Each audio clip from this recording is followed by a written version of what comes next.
नमस्कार, IDTV prime में आपका स्वागत है। मैं हूं शुभमिता और हाजिर हूं देश और दुनिया की ताजा तरीन खबरों के साथ। सबसे पहले नजर डालते हैं आज की प्रमुख खबरों पर। हजारीबाग जमीन घोटाले में विजय प्रताप सिंह गिरफ्तार। कुर्मी समाज की मांग के विरोध में 12 और 17 को आदिवासी महारैली। राज्य में भारत दक्षिण अफ्रीका वनडे टिकट बिक्री 25 नवंबर से शुरू। झारखंड जेटेट 2025 छात्रों के लिए बड़ी खुशखबरी, आवेदन की अंतिम तारीख बढ़ी।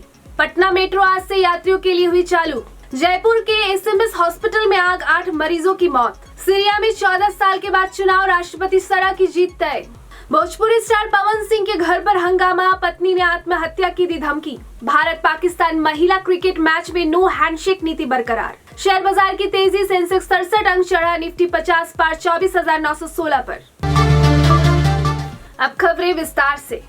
हजारीबाग खास महल जमीन घोटाले में ACB ने विजय प्रताप सिंह को गिरफ्तार किया है। ये गिरफ्तारी हजारीबाग में की गई है। इस प्रकार अब तक इस मामले में 4 गिरफ्तारियां हो चुकी है। मामले में अब तक ACB निलंबित IAS अफसर विनय चौबे और रांची के कारोबारी विनय सिंह को गिरफ्तार कर चुकी है। इसके अलावा तत्कालीन खास महल पदाधिकारी विनोद चंद्र झा को गिरफ्तार किया गया है। विनय चौबे पहले से ही शराब घोटाले मामले में जेल में बंद है। इन सभी पर सरकारी जमीन के गलत तरीके से हस्तांतरण में मिलीभगत का आरोप है। करीब 3 साल बाद रांची के JSC स्टेडियम में भारत और दक्षिण अफ्रीका के बीच 3 मैचों की ODI सीरीज का पहला मैच 30 नवंबर को खेला जाएगा। दर्शक स्टेडियम के वेस्ट गेट काउंटर से 25 नवंबर से टिकट खरीद सकेंगे, जबकि ऑनलाइन बिक्री को लेकर अंतिम फैसला अभी नहीं हुआ है। रांची में पिछला वनडे भी इसी दोनों टीमों के बीच अक्टूबर 2022 में खेला गया था, जिसमें भारत ने 7 विकेट से जीत दर्ज की थी। JSC में अब तक 6 वनडे हुए हैं, जिसमें भारत ने 3 जीते, 2 हारे और 1 मैच रद्द हुआ। झारखंड, बंगाल और उड़ीसा में आदिवासी समुदाय कुर्मी समाज के अनुसूचित जनजाति में शामिल होने की मांग का विरोध कर रहा है।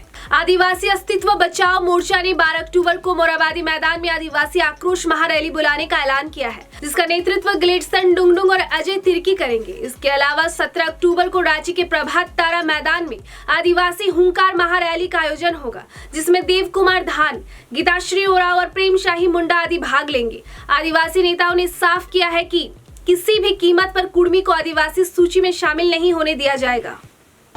ये अपील करना चाहते हैं कुर्मी समाज के नेताओं से। ये कुर्मी समाज के नेता, आप कुर्मी समाज और आदिवासी समाज में लड़ाने का काम न करें। यदि मुख्यमंत्री बनने के लिए यदि आप आदिवासी बनना चाहते हैं, आइए हम आपका बना देंगे, लेकिन लड़ाई को बंद करिए। और इसी कड़ी में हम लोगों ने, जैसे उन्होंने कहा उग्र आंदोलन करेंगे, कई उग्र सांस्कृतिक प्रदेश है, यहाँ पर ढोल मांदर से आंदोलन होता है। आप उग्र आंदोलन करेंगे, रेल रोकेंगे, क्या क्या करेंगे? तो देखिए, ये सब हम लोग बर्दाश्त करने वाले नहीं हैं। और इसी कड़ी में हम लोग 17 अक्टूबर 2025 को प्रभात तारा मैदान धुलवा में महाहुंकार रैली कर रहे हैं। और ये हुंकार ऐसा होगा कि कुर्मी समाज को दिग्भ्रमित करने वाले नेताओं को ऐसी हवा में फूकेंगे कि सब बंगाल की खाड़ी में जाके गिरेगा। अगली खबर झारखंड लोक सेवा आयोग से जुड़ी है। झारखंड लोक सेवा आयोग यानी JPSC ने झारखंड पात्रता परीक्षा यानी JET 2025 के लिए आवेदन की अंतिम तारीख बढ़ा दी है। अब इच्छुक उम्मीदवार 30 अक्टूबर 2025 तक आवेदन कर सकते हैं। परीक्षा शुल्क का भुगतान 31 अक्टूबर शाम 5 बजे तक किया जा सकता है। आवेदन में सुधार के लिए करेक्शन विंडो 1 से 3 नवंबर शाम 5 बजे तक खुली रहेगी। परीक्षा में 2 पेपर होंगे। पहले में शिक्षण और शोध क्षमता पर 50 प्रश्न और दूसरे में संबंधित विषय पर 100 प्रश्न होंगे। पात्रता के अनुसार मास्टर डिग्री वाले उम्मीदवार आवेदन कर सकते हैं। अधिक जानकारी आवेदन के लिए आधिकारिक वेबसाइट jpsc.gov.in पर देखें। अगली खबर, पटना मेट्रो की सर्विस आज से शुरू हो गई है। मुख्यमंत्री नीतीश कुमार ने इसे हरी झंडी दिखाई और उद्घाटन के बाद मेट्रो में यात्रा की। फिलहाल ये ट्रेन ISBT से 0 माइल होते हुए भूतनाथ तक 3 स्टेशनों के बीच चलेगी। किराया न्यूनतम 15 रुपए और अधिकतम 30 रुपए रखा गया है। मेट्रो सुबह 8 बजे से रात 10 बजे तक चलेगी। हर 20 मिनट में 40 से 42 फेरे होंगे। यात्रियों की सुरक्षा के लिए प्रत्येक डब्बे में 360 डिग्री CCTV कैमरे हैं। 2 आपातकालीन बटन और माइक्रोफोन की सुविधा उपलब्ध है। अब एक काम की खबर, SBI कार्ड धारकों के लिए बड़ी खबर है। SBI कार्ड ने अपने कार्ड होल्डर्स के लिए नए ट्रांजैक्शन चार्ज और रिवार्ड पॉइंट्स संबंधी नियम जारी किए हैं, जो 1 नवंबर 2025 से लागू होंगे। बैंक का कहना है कि ये बदलाव डिजिटल भुगतान की पारदर्शिता और सुरक्षा को मजबूत करने के लिए किए गए हैं। थर्ड पार्टी ऐप्स के माध्यम से एजुकेशन पेमेंट और 1000 से अधिक वॉलेट लो ट्रांजैक्शन पर 1% चार्ज लगेगा, जबकि सीधे स्कूल या कॉलेज वेबसाइट या पीओएस से भुगतान पर शुल्क नहीं लगेगा। सीपीपी ग्राहकों को नए प्लान में स्वचालित माइग्रेशन किया गया है।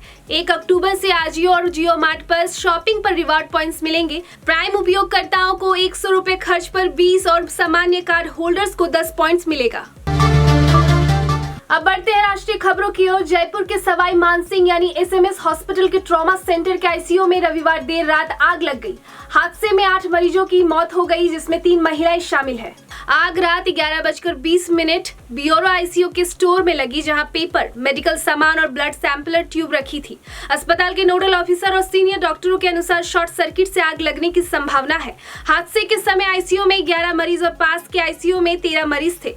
शासन ने इस घटना की जांच के लिए 6 सदस्यीय कमेटी गठित की है। अब बढ़ते हैं अंतर्राष्ट्रीय खबरों की ओर। सीरिया में 14 साल बाद संसदीय चुनाव आयोजित हुए, लेकिन आम जनता और राजनीतिक दलों की भागीदारी नहीं रही। दमिश्क में रविवार सुबह मतदान शुरू हुआ, जिसे अंतरिम राष्ट्रपति अहमद अल शरा ने लोकतांत्रिक बदलाव की दिशा में पहला कदम बताया। हालांकि आलोचकों के अनुसार यह चुनाव केवल शरा सरकार की वैधता बढ़ाने के लिए था। कुल 210 सीटों में से 70 सीटों पर शरा खुद नियुक्तियां करेंगे। अंतर्राष्ट्रीय विशेषज्ञों ने इस सत्ता परिवर्तन का औपचारिक चेहरा बताया। इस चुनाव के परिणाम से शरा की जीत लगभग तय मानी जा रही है, जबकि जनता का वोट और इच्छा इसमें शामिल नहीं है। अब आपको लेकर चलते हैं मनोरंजन जगत में। भोजपुरी सिंगर पवन सिंह और उनकी पत्नी ज्योति सिंह के बीच विवाद गहराता जा रहा है। रविवार को ज्योति सिंह बिहार से लखनऊ पहुंची और अंसल गोल्फ सिटी स्थित पवन सिंह के घर में 1.5 घंटे मुलाकात के बाद हंगामा हो गया। पवन सिंह के जाने के बाद पुलिस उन्हें लेने पहुंची। इस पर ज्योति ने सोशल मीडिया पर वीडियो जारी किया, जिसमें वे फूट फूट कर रोती दिखी। उन्होंने कहा कि पवन सिंह ने उनके खिलाफ एफआईआर दर्ज कराई है और वो इतनी परेशान है कि जहर खाकर मर जाएगी। ज्योति ने चेतावनी दी कि अब इस घर से उनकी लाश ही जाएगी। भैया अब यहाँ से एक ही शर्ट में निकलेंगे, हमारा लाश जाएगा यहाँ से। आदमियों को बर्बाद कर दिया भैया, बर्बाद कर दिया। नहीं भैया,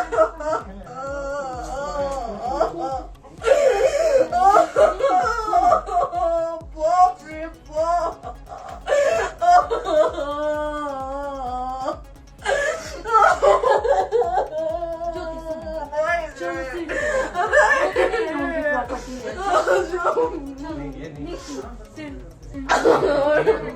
यहीं रहिए, कहाँ जाएंगे?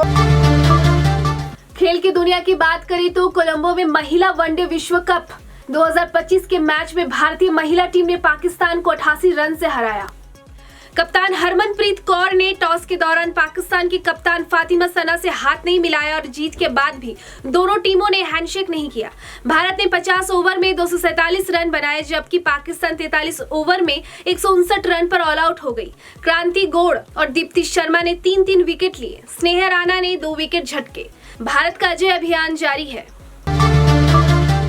अंत में बाजार और कारोबार की बात। भारतीय शेयर बाजार ने सोमवार के शुरुआती कारोबार में तेजी दिखाई।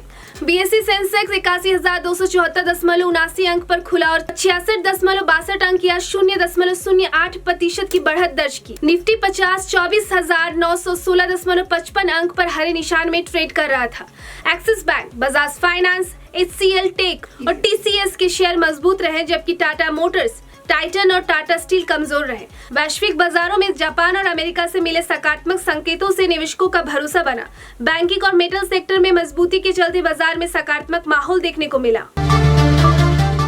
फिलहाल आज के लिए इतना ही। दर्शकों, कैसी लगी हमारी ये पेशकश हमें जरूर बताएं। कल फिर मिलेंगे रात 8 बजे। बने रहिए हमारे साथ, देखते रहिए IDTV इंद्रधनुष।